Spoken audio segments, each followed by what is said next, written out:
Bonjour et bienvenue à cette autre capsule de Histoire de Saint. Aujourd'hui, en ce 4 juin, on parle de Saint François Caracciolo. Alors François, il est né en 1563 en Italie. Il est prêtre fondateur d'un ordre religieux. Il fut également appelé l'apôtre de l'amour divin. Tout dévoué au service des plus démunis, il est le saint patron de la ville de Naples. Empreint d'une ardente dévotion pour la très sainte Eucharistie, il institua l'adoration perpétuelle au sein de son ordre. Il a été canonisé par Pie VII en 1807.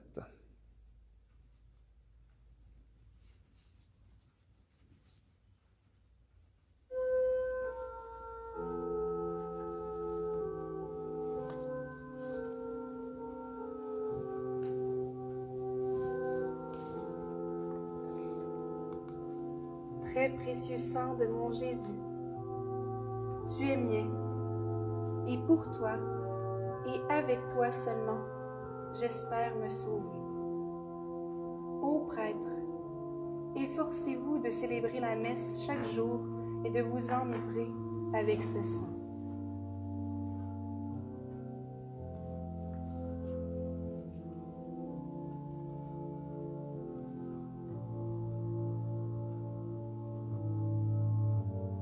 Alors, pour l'histoire de Saint François Caracciolo. Il est né du prénom d'Ascagne, au sein de la famille Caracciolo, soit l'une des plus illustres du royaume de Naples. Dès son enfance, il entre dans le chemin de la perfection par l'amour de la pénitence et par une tendre dévotion à la Sainte Vierge. En effet, il récite chaque jour le Petit Office et le Rosaire. Il jeûne tous les samedis en l'honneur de sa bonne mère. Cependant, jusqu'à l'âge de 22 ans, il ne songe point à quitter le siècle. Mais c'est à cet âge précisément qu'il est frappé par la lèpre, qui le défigure.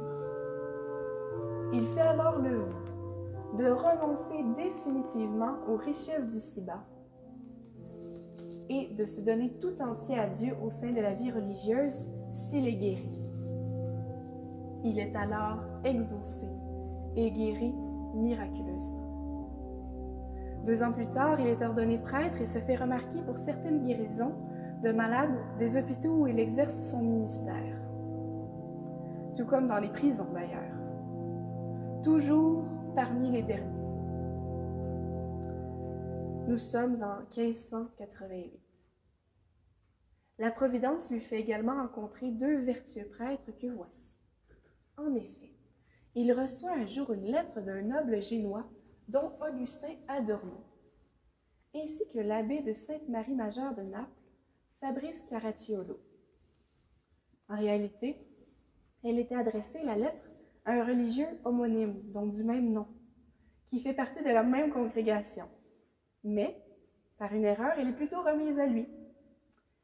Et il l'accueille comme un signe de la Providence. C'est à cause de cette méprise qu'ensemble avec les 2 personnages en question, Ascagne se retire chez les Camaldules où il met à l'écrit la constitution d'un nouvel institut, tel qu'il a été demandé dans la dite lettre, qui n'était pas adressée à lui. Il est d'ailleurs nommé cofondateur de l'ordre, qui est l'ordre des clercs réguliers mineurs. C'est lui qui propose d'ajouter aux 3 vœux traditionnels de pauvreté, chasteté et obéissance un 4e vœu, qui oblige à refuser toute charge ecclésiastique. Quand le nouvel institut est reconnu, Ascagne change son nom en celui de François.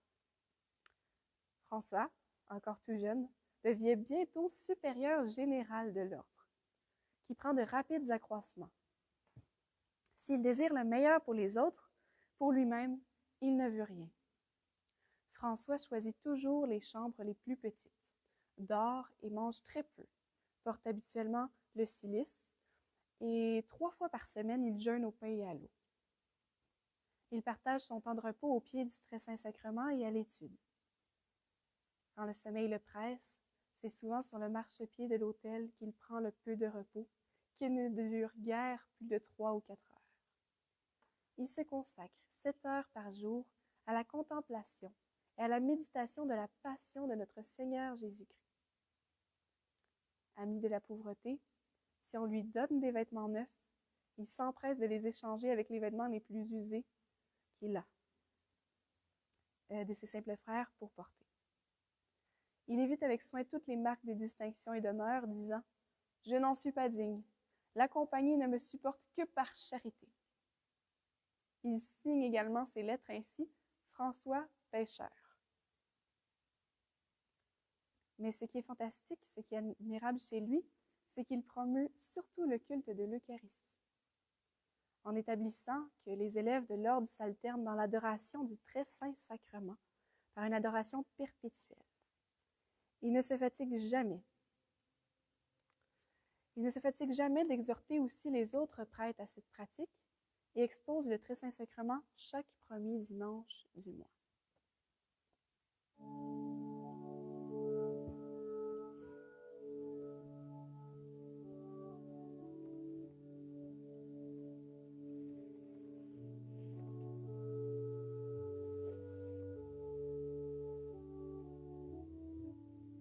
Je t'adore dévotement, Dieu caché, qui sous ses apparences vraiment prend corps. À toi, mon cœur tout entier se soumet, parce qu'à te contempler, tout entier il s'abandonne. Pieux pélican, Jésus mon Seigneur, moi qui suis impur, purifie-moi par ton sang, dont une seule goutte aurait suffi à sauver le monde entier de toute faute. Jésus, que sous un voile à présent je regarde, je t'en prie, que se réalise ce dont j'ai tant soif, te contempler, la face dévoilée, que je sois bienheureux à la vue de ta gloire.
En 1591, François est élu préposé général perpétuel, charge qu'il doit accepter pour respecter le vœu d'obéissance.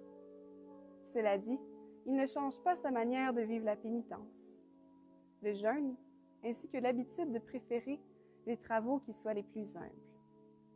À toutes les instances du pape Paul V, qui voulait l'élever aux dignités ecclésiastiques, il faisait répondre « Je veux faire mon salut dans mon petit coin ». Plus tard, après 2 voyages en Espagne, François, devenu le maître des novices de l'ordre, réussit à fonder en ce pays une maison et il obtient un succès extraordinaire. On l'appelle d'ailleurs le prédicateur de l'amour divin. Ensuite, il fait preuve de sa grande capacité de discernement chez les jeunes en leur prêchant la vocation à la vie religieuse. François est aussi connu sous le vocable de chasseur d'âmes, de père des pauvres et aussi de l'homme de bronze. Il reflétait parfaitement les trois visages de son ministère. Il ne s'arrêtait jamais de visiter les malades et d'assister les mourants. À l'hôpital, il se consacrait avec bonne humeur aux travaux les plus humbles, comme arranger les lits, balayer les chambres, raccommoder les vêtements des malades. Il était également toujours prêt à récolter les aumônes afin de fournir l'éducation aux fillettes, à donner tout ce qu'il avait aux pauvres en s'arrachant littéralement le pain de la bouche, et il pratiquait également souvent le jeûne. Par ailleurs, il était infatigable dans l'écoute des confessions. L'enseignement du catéchisme également aux enfants, l'organisation des œuvres de charité et la prédication des vérités éternelles aux fidèles. Parti en pèlerinage à la Sainte Maison de Lorette, c'est là qu'il naît au ciel, le 4 juin 1608, à l'âge de 44 ans, en invoquant les saints Michel, Joseph et François d'Assise. Près de mourir, on l'entendait crier en se soulevant de son lit « Seigneur Jésus, que vous êtes bon! Seigneur, ne me refusez pas ce précieux sang que vous avez répandu pour moi. Ô paradis, ô paradis! » Après avoir fait ses adieux à ses frères, tenant le crucifix d'une main et l'image de Marie de l'autre, il mourut en disant « Allons, allons !» Et où, lui répondait-on? Au ciel, au ciel.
Jésus, mon Seigneur et mon Dieu, je me consacre à la toute-puissance de votre précieux sang. Je viens me réfugier dans vos saintes plaies, afin que par votre passion et par votre croix, je vienne épouser tout de vous et m'offrir sans retenue à votre sainte volonté, afin que mes blessures se noient en vos plaies et que vos souffrances, Jésus, trouvent apaisement et reconnaissance en mon cœur. Que chaque instant de mon existence et celle de mes proches soit sous la protection de votre sang précieux. Que mes pas s'harmonisent à vos pas, afin que votre amour jaillisse de mon cœur comme il a été offert au monde du haut de la croix. Seigneur Jésus, je vous aime, je crois en vous, j'ai confiance en vous. Amen. Alors voilà, c'est sur cette prière que se termine l'histoire de Saint François Caracciolo ce matin du 4 juin.